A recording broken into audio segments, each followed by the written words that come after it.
Quantum Bombs.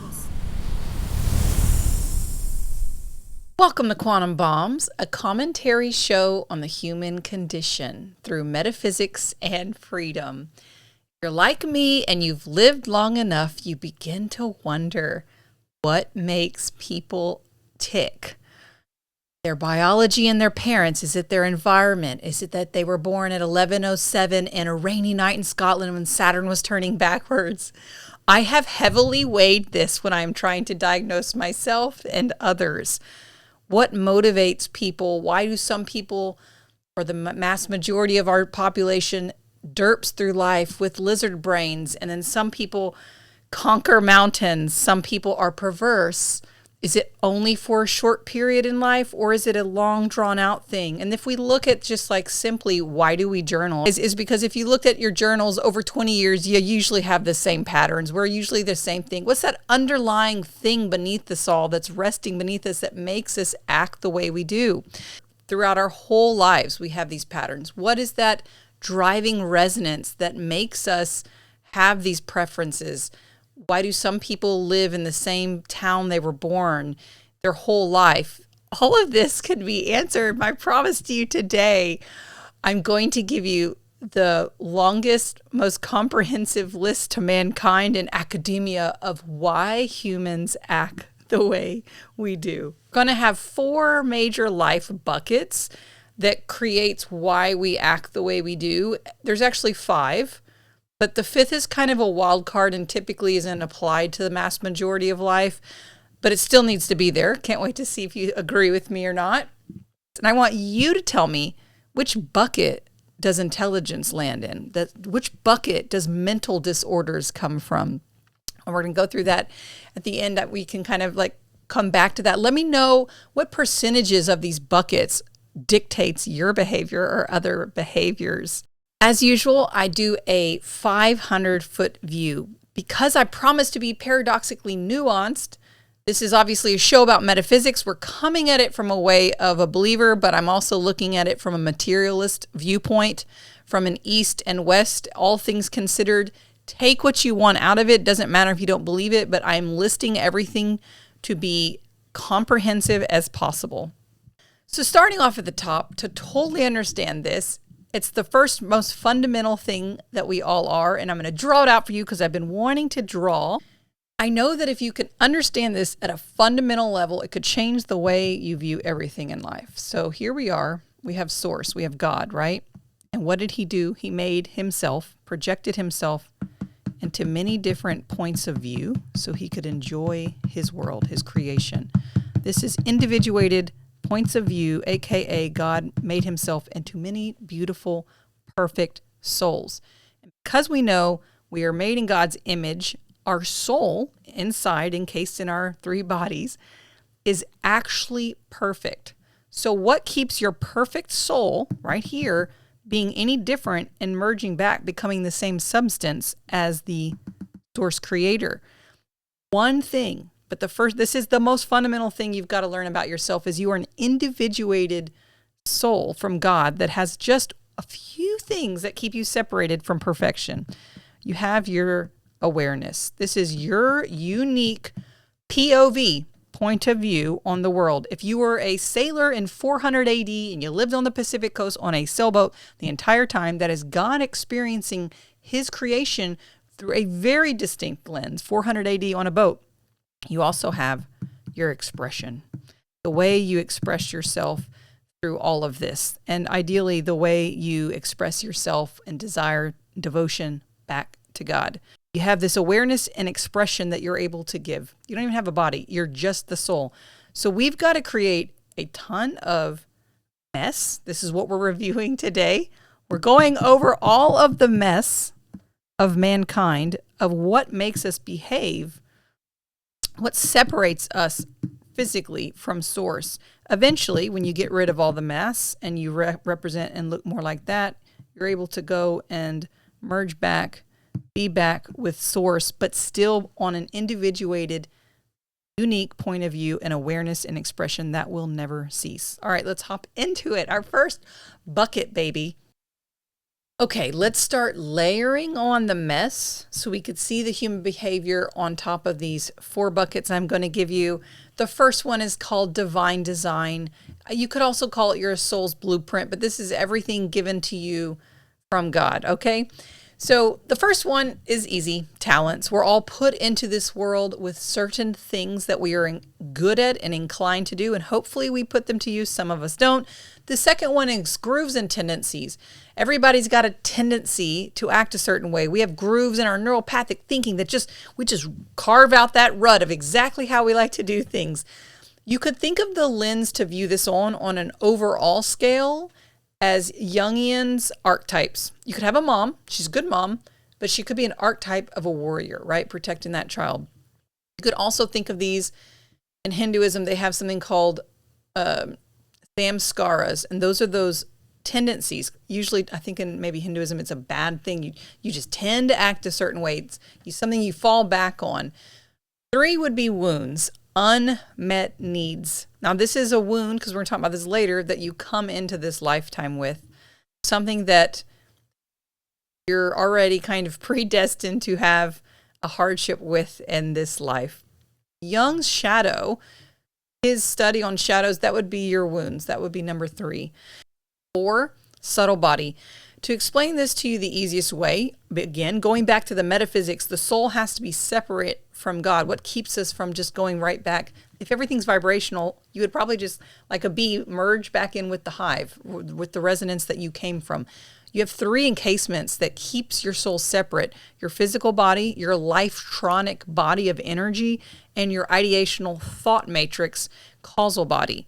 Well, those 2 bodies has their own energy plumbing, right? So when your energy plumbing isn't right and you're out of whack, that also causes you to act a certain way. So it would be unfair if we didn't have that listed here. Your subtle body, plumbing, you could say. Now, this is interesting. Delusion and Maya. I should also say this is demonic. Demonic, keeping us separate from God. But more so, the delusion, the Maya, is that if you are a believer, then you know that this home is not our home, and there is a more realistic, I call it the absolute reality of life, that we are going towards. So this is that knowing entropy doesn't feel right. This can't be all there is. It feels bad. That causes us as souls to act a certain way, knowing that this isn't our home. And this is why it's called delusion, because this is a virtual reality and you're just made to believe that this is real life. And all of our 5 senses, and then of course society and our post-modernity world where we're too good to let God in and spirit be real. This is exactly what they want you to believe, that you're in delusion, and that this is real. All right. And then the 6th one is that call home. So that's first is the recognition that this isn't real. And the second one is that there's something better. There's something bigger. Again, if it's that bee going back to the hive, it's the resonance. Your soul came from somewhere and it knows that it belongs somewhere else. And that call home, that reunion, that yearning is, again, the expression, that way, that little part of you will eventually seek getting back with God. And then 7, it's karma. This is obviously self-explanatory, but it explains a lot of all the prior steps we just talked about, what God tacks on from the beginning, which is whether you believe karma starts at when God was conceiving you, and like the Bible says, knows every hair on your head before you were born and conceived. Whether you believe it starts there, or whether you believe that it started 1,000,000 years ago as one of the stardust particles turns to algae with your spiritual evolution all the way into becoming a human, getting the complex brain where we have to go back to God, because there is a definite separation between animals and humans for those that are into spiritual evolution throughout time. But all of these wounds, all of these things, there are tendencies that you come in and you've been trying to get rid of for billions, thousands of years, etc., that are reasons you may act the way you do. Now, I have something, I can't wait. I have levers, gauges, maps, but we have maps. This is one of the reasons I wanted to make this show. So I actually want to challenge you on this and say, if you believe that God has the golden ratio, the Fibonacci, whatever, I don't get into it, but I understand it. I understand that science has probed it enough to understand that there's like a 3-6-1, there's a certain perfect ratio, and there's math behind the creation of how nature is made. The snail looks like the hurricane. The turtles Look at this up, guys. The tortoise's shell has everything matching, I think, a lunar cycle and calendar days. So there is math in a pragmatic way that God made the universe. You could see this in numerous ways. So then do you think when it came to building this complex mess of your behavior, he just randomly is like, I'll take a little of this and take a little of that? No, it's actually way more cooler to think of it and understand it as like, no, he actually knew that based on like planets and forces and gravity and all these tiny little nuances were turned exactly the way they were, that when you were born, you are going to come out a very specific flavor and spice. Now, the reason most modern Christians today don't like astrology, including myself, is that it involves two different things. You have when you were born, and this is what you tend to be. And then you have the second part, which is transits. That's the future horoscope crap. I don't really get into that. That's what gives it such a silly name. People, and then Westerners got involved and they're like, my sun sign is this, and I act like that, when that is like taking in 1% of what a full astrology reading would actually tell you about yourself. But what I will say, that they're maps. They are blueprints of how you could use these three: astrology, human design, numerology, and I'll give you my opinion on all three, as a map to understand how your soul's being is. What I mean by that is, yeah, astrology is an 1,000-year-old science. Human design actually, I believe, was beamed and downloaded to a dude in Russia in the 1980s. And I use astrology to confirm, I'm not a weirdo. I have all these passions and all these things I like, also confirmed with my astrological chart. Human design I use for how to take action on that. It is a business-oriented study. So if you want to learn more about yourself, how to help yourself as an entrepreneur, human design it'll change your life. It changed my life. I'm just getting into it. And it is really, I felt like I've lost 20 years, like wasted 20 years as an entrepreneur because I didn't like look into human design. So it's the action. So if you're not even an entrepreneur, you just want to know, like, how do I fit and belong in my community? How do people see me, and how should I take action? This is a great place to start. And then I don't know anything about numerology, but I do know that, like, when I looked up my number, it tended to make sense. But anyways, I hope I've made that really clear, is that once you actually understand the fundamentals of what astrology is telling you, it is like all these certain things were dialed a certain way. So when you popped out that's what in astrology, they'll ask you, where were you born? At what time? Same thing with human design. Anyways, it's God's really cool way of putting an imprint on, no, I knew exactly how I was going to bake you, baby. And it was all these little things, all these little nuances. So all those, like, when Saturn was turning backwards, there really was a reason for that. And it gave you this little extra quirk about your character. So astrology, to be clear, these are maps because they're not saying your behavior is because of this. It's a way to say, this is why I act like that, if that makes sense. So I wanted to make a difference between, we're going over the reasons you behave the way you do, and these are the maps to kind of understand it. We also have a gauge. Oh my goodness, I almost forgot the gauge. Being that we're on the spiritual bucket, we're going to the rest of them after this. This is the best gauge for the spiritual bucket. Each bucket, I'm going to give you several gauges. So if you wanted to look up and like measure where you're at on all of this, you could. These are the three gunas. And what they are, imagine you're driving a plane and you needed to read your gauges. This is exactly what they do in life. Tamas is inertia. It's inactivity. It's delusion. It's basically bad. Dark, dullness, depression, ignorance. Rajas just means movement, activity, passion, energy. But it also means restlessness, anxiety, egotism. Then you have sattva, balance, think into wisdom, clarity. Okay? Sattva is wisdom, clarity, peace, light, creativity.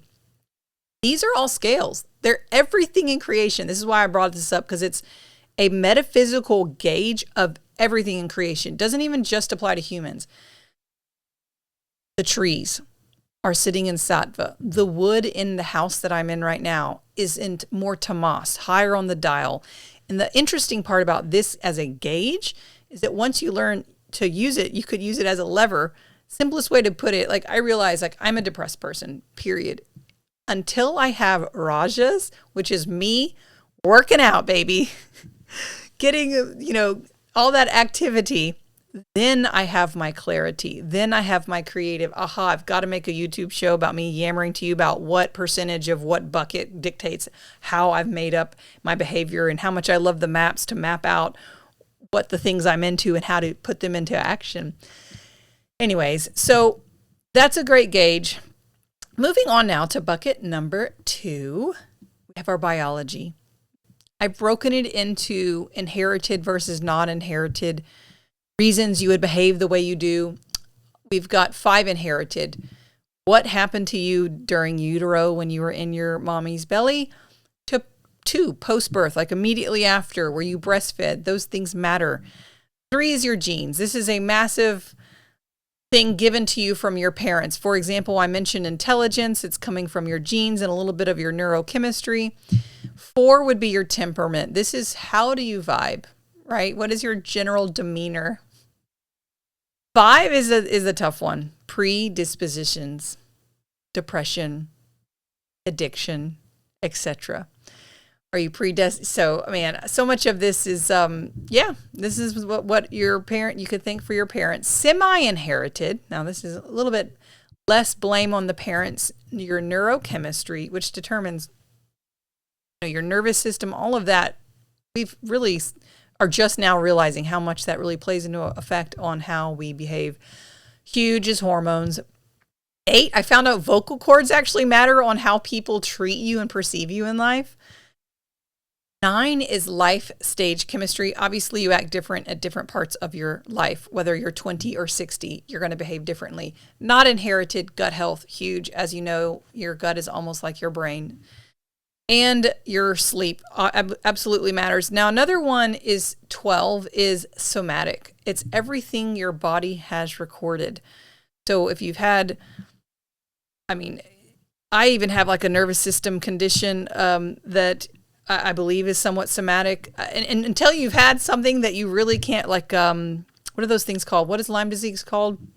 Until you've had autoimmune diseases or things that you can't really just easily fix with the press of a button, it'll change your life. And you really start learning that your health is holistic, right? My 3PD, which I don't even want to get into with you, is not just somatic. It has to do probably a lot with my neurochemistry and a lot of other things. And I would probably, I'm telling you, it gets so exciting and so fun and deep. Okay, and then I also gave gauges at the top for you guys to, if you are curious about these tests that you hear about, right? Because we're always talking about like, oh, you're this, you're that. We're attributing behavior types.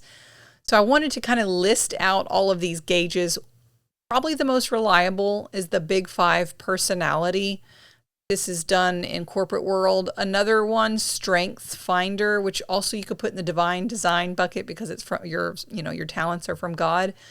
And then you have your 4 attachment styles. While this is shaped through your environment, how your mother loved you as a baby, I have it here in biology. It's your 4 attachment styles. You always hear the ladies talking about, like, are you anxious? Are you attached? There's 4 different ways that you typically, I guess, feel comfortable or act in a relationship with someone. Bucket number 3 is our environment. Let's just dive right in. We're going to go through these quickly because a lot of these are kind of obvious, right? But how much you were nurtured as a child from your parents, the culture you were raised in. I don't think a lot of people, without traveling, I myself travel the world a lot, until you've really lived in or just spent time in other countries, you don't really realize how hard it is, like, to maybe date someone of another culture. Like, most people tend to just date the people around them, and then therefore you never have to think about just how different other cultures are. And the most smallest ways, and it adds up. Class and socioeconomic, right? Like how much money did your upbringing have? It totally dictates everything. Your language. That's huge. I mean, we have a very limited language. There's words that we can't express here, but my foreign friends, they always have these beautiful words for things. And I think sometimes that might give you more of an inclination to be more romantic or to be more this way or that way, if there was words for them. Our birthplace dictates a ton. Absolutely. That's why I liked thinking about some dude on a boat, and as a pirate or something. And then also your current place, your environment you're in right now. And I mean that environment from a standpoint of like you could be living near a toxic dump, near a volcano, under constant stress. You get the point. 6, technology exposure. No explanation needed for that, right? I mean, it's funny, but I think people like tribes in Africa that aren't exposed to the internet are happier than we are now. And we know that. And we keep continuing on with it. We're tripling down. Okay, number 7, peers and company we keep.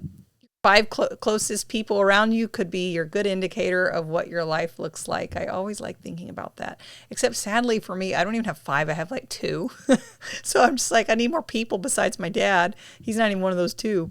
Okay, let's see here.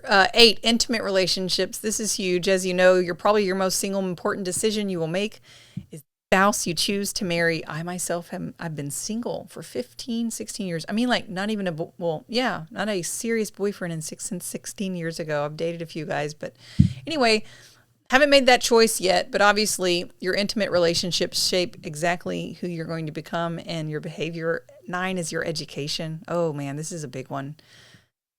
Most of the way we react to the world is your perspective, and your education is kind of sometimes aligned with that.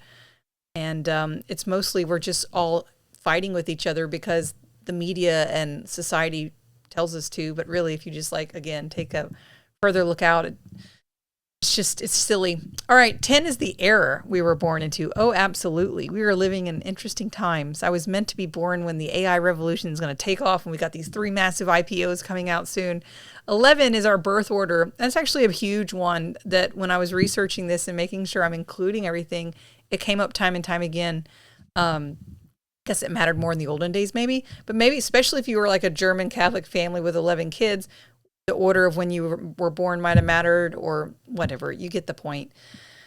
Your role in your family. 12 would be your family structure, single family household, etc., divorce or not. 13 is the inner child. This has more to do with like the way you were brought up. Like, I just have a friend that's really successful in life, and I always tell him you're just like had the best like loving household to make you never doubt yourself.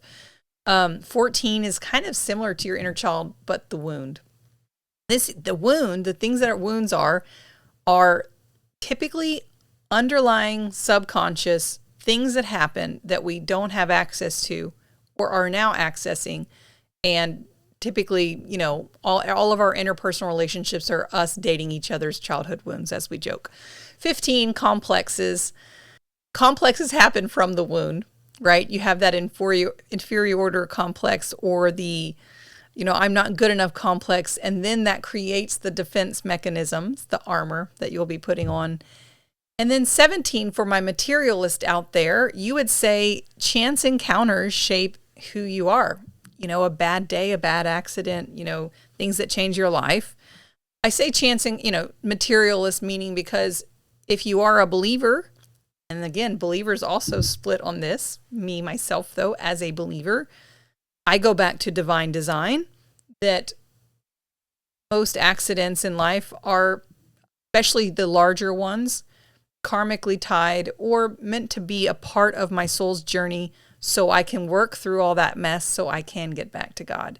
It's for the greater good of my soul's purpose here on earth. Earth is a hard place to come to based on where we're from, and that is part of it. But someone that's a materialist would just say, chance encounters shape us. And it's like, there's actually 2 ways a materialist atheist view the world, optimistic and negative. The optimistic person, atheist, would say life is short, so it's painful, like how chance encounters could change your life, but that's also the beauty. So it's like the pain becomes the beauty, so live it to the fullest. And then the other type, the negative atheist, sees I have no control and how much pain that can hurt, and therefore then becomes negative outlook, unfortunately bitter. Oh, also, while we're here on chance encounters, I didn't mention it, but divine design would say, I chose to come into this life as a handicapped person. I chose to come in with a wheelchair as a hardship. And I even chose my mother, who I murdered in a past life, to be my caretaker or something like that. Like that, there's so much. I really enjoy the freedom it gives me to think of life that way. Soul contracts, greater purpose behind it all, God's plan being perfect, me choosing to come here, me choosing the hardship, me choosing the life that I have right now. Okay, so for our gauges that we have on this, like how do people want to measure how much, what are their personality types, their behavior types like? I DISC, DISC is one that's used in the corporate world. I believe it's pretty reliable. Then you have less scientifically proven Myers-Briggs. That's a one that a lot of people talk about, or they go, well, do you have an Enneagram?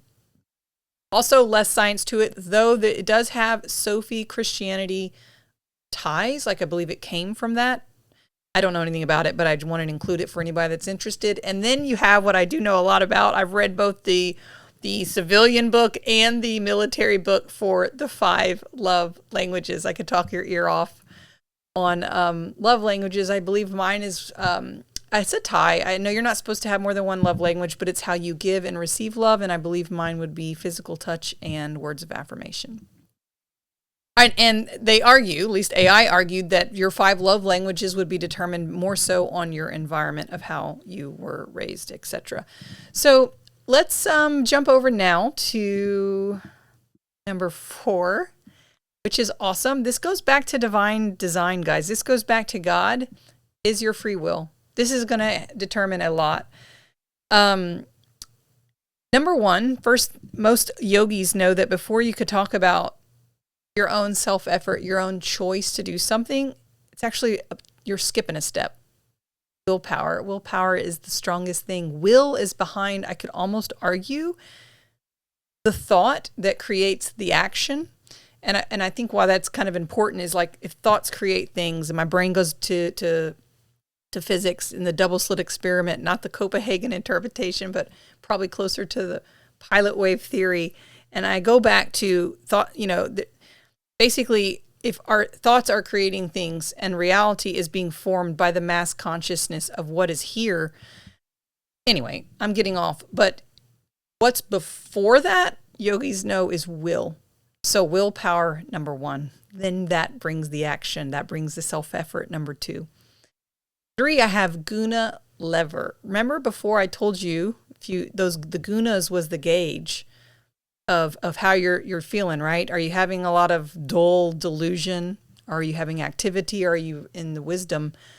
That's by watching the gauges, you have the lever, and you could actually apply that to your life. This is a lot of self-help. If this should feel like self-help, because this is self-help, right? Understanding the dynamics behind how humans operate and then what to do about it.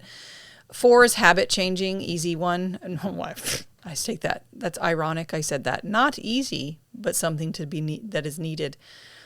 If you think about it, probably the most fundamental habit change is our thoughts. Because if your thoughts create your reality, and then we also know that our subconscious creates about 90 to 98% of our reality, then we really need to focus on what our subconscious is actually thinking, and that's running in the background. 5 is narrative identity. This is the idea of woe is me, or I am here to conquer the world.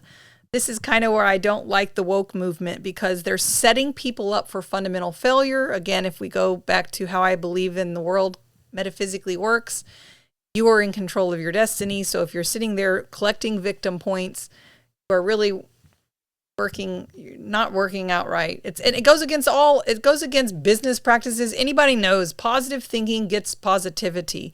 So your narrative identity is massive. And unfortunately, even for me, my narrative and my subconscious is not what I like, because I could see that based on the output of my reality today. So I'm still working on my narrative identity, even at a subconscious level. Your chosen environment, man, that's a big one, right? That's a huge one. You can look back in life and see who you were at a certain time just based on the environment you're in. And I guess I'm thinking friends now, but I need to relate that to where you choose to move, actually. Someone like myself bounces around a lot, and I could talk to you your ear off about like my environment preference. 7, your relationship to death. This will also, going back to the materialist versus a believer. I'm not going to rant too much on it. You already know what I have to say. And but see, if you already have sorted out what it's going to look like through your death experience when your consciousness expands. I like to remind people, they say that birth and death should be switched. You're born into confinement, into a body. You're coming from free spirit, right? We most all people, believers, agree we are from spirit. We are from the larger consciousness system, this large state of freedom confined to a body. So death is just the expansion back on into that, where everything, and anybody that's had a near-death experience can attest to that. And I always say there's 3 ways to really access this part of what we're talking about. Near-death experiences, drugs, or as people say, like medicine, plant medicine, or meditation.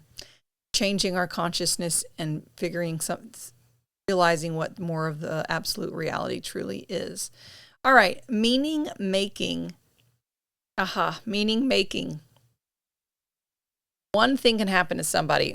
Perfect example. I had a friend lose his foot in an accident. One person would, woe is me, the rest of my life, I'm just going to eat beer or drink, eat Cheetos, drink beer on the couch, and take a job where I don't even stand up. But my friend who's young, I knew right away when it happened to him. I just watch him on Instagram, and I'm like, he already lived a huge, happy, full life, full of friends and events and people. And now, because he's missing his foot, I feel like he's doing like 20 times more, and he was already doing a lot. But I mean, he's going places, doing things. So it's just your meaning making. How do you take that thing and ascribe it the correct meaning to your life to get fulfillment, or to, unfortunately, to walk down a path that like most humans do, right? And number 9, on your free will, it's your free will to do your own discipline. Are you, running your wind sprints, or training in the gym? Practice is the other word, discipline or practice. For someone spiritual like me, we call it a practice. I wake up in the morning. I've taken vows for the rest of my life that every morning and every night before bed, I go through a routine. Okay, and then quickly, our gauges. Locus. Okay, well, first off, I wanted to say, free will really doesn't have a gauge, you could say, because it's subjective, right? Is it the money? Is it the girl? Is it the cool life you're living? Or, but no, there actually is a good metric of how much of how are you being influenced by the world? Is it internal or external? So this is locus of control, is a cool test you could take. And then there's another one, could go under the divine design God bucket I gave you. It's called VIA. I believe it actually measures your virtues, but from a secular standpoint. So it doesn't measure your like godlike virtues, but it measures like your virtues unattached from having a god. But still should be a cool test if you wanted to take one. Okay, guys, so those are our 4 buckets. It's time for our 5th wild card bucket that I wanted to talk to you about. So we have God bucket, divine design, biology, environment, free will. But this is another one, because it's my show is Quantum Bombs, about metaphysics, baby. I got to add in the interference. I also would call it spiritual warfare. I don't think about this often. It's not my topic, but it's got to include everything. What made me think about it, though, is when I was going through relationships, I remembered that energy is exchanged in sex, and that a lot of people do believe this. It's important, that people understand that you're out there sleeping with, you're taking in and exchanging things, and maybe carry this the rest of your life. So that's what actually helped me remember to create this bucket. A second thing that could be a reason for behavior, demonic possession, poltergeist. Actually, I didn't believe in it too much until like a few months ago when David Icke did a show on the Epstein stuff. And then I heard something he said, and it really just opened up my eyes that like, wow, I've been kind of like, I don't know, I'm not interested in it, but I kind of laughed it off. But now I'm just like, yeah. And specifically with politicians, demonically possessed. 3, spells and curses that people can, now I definitely believe in that. And, voodoo magic explained by people, and shows talking about physics can easily be explained. And 4, directed hostility. Now, this isn't really anything to do with like a spiritual thing, but again, in my worldview, since everything is spiritual, everything is playing out here in in God's Leela and God's play. It is spiritual. So when someone directs hostility, directs hate, wants to sue you in court or whatever, this is all outside interference that changes the way we behave. So, guys, how did I do? Like, oh, and that was another joke is like, what is your gauge for interference, Beth? Well, I don't have one, but it's just like, how are you sleeping? How are you vibing? Or how happy you are? Or, how much peace do you have? Are your meditations going deep? So this is it. This is my 5, guys, my 5 buckets. I've tried to think of all the different things that can weigh out on someone's behavior. Now we can go over. So I wanted to make a point that obviously where does intelligence come from? And then we'll do your mental disorder. Intelligence, obviously, like we mentioned, comes from your parents, but obviously with your environment, if you're able to be around, luckily for me, I'm so blessed. I love some of my best friends. They're always thinking, we're always having conversations like this. My environment shapes my intelligence, but my free will also shapes my intelligence. The fact that I'm on AI, probably, unfortunately, that's bad to admit, but from the moment I get up almost to when I go to bed at night, I'm purposely engaging with knowing more and optimizing my life. So that's my free will. But I just wanted to make this distinction that there's something, and this is going to be really important with AI becoming more, with the word intelligence being thrown around, is that it isn't the same as wisdom. Wisdom is exactly what you already feel when I said it. It is something that old sages, monks carry. It is divine wisdom. Wisdom comes from experience. And you might question, like, well, how would a man sitting in a cave or a nun sitting in a monastery in the hills of New Mexico have wisdom? Is because God, by sitting in silence, which God's language is silence, you might think like, well, that's crazy, Beth, and I prefer theology and reading the Bible, etc. That is one way to get there. I personally, though, do believe that experience is the only way to really know something on a cellular level and get it part of you. And well, how can God speak to you through silence? What is silence? That's the whole point, is that once you're silent and quiet enough and you have these 5 senses that are plugging you into this matrix, this virtual reality we're in, saying it's real, it's real, it's real, it's real, and you're not able to access the little tiny soul that I drew from you at the beginning. Once you're in that soul-like state of nothing's actually going on here, and the energy has left those 5 senses and gone into this spinal system, you're then able to feel something completely different. And if you're blessed, and it's all up to God and what he wants to bless you with, the knowledge, the experience right then and there, that's how that happens. But that's a long-winded thing to just say there's a difference between wisdom and intelligence. And then lastly, like, where does mental illness come from? Why, I guess if you would look at this, you would say all 5. I would say all 5, right? Because again, I do believe that God has ordained us with certain paths in this lifetime. Biology could also be a huge factor into what mental illnesses you have. Your environment, you could definitely pick them up from an environment, being even in a bad situation. Free will, most definitely. A lot of illnesses are, I don't want to say that like, we're on a political spectrum. I can't help but think we create so many of our problems. And then create a frenzy in our brain. And then lastly, let's see, what was mental illness? And unfortunately, interference. I do believe some people are mentally ill because they unfortunately have a darker control over their brain of some sort, have maybe got it in. I hope you enjoyed this, that there is so much more to why we act the way we do. And I've got to be honest, I have spent copious amounts of hours and years really getting deep into understanding astrological charts, not from a factor of what is my future, but more so always to understand, to feel better about all my quirks and the ways that I am. It's not that I'm letting an outside source tell me who I am.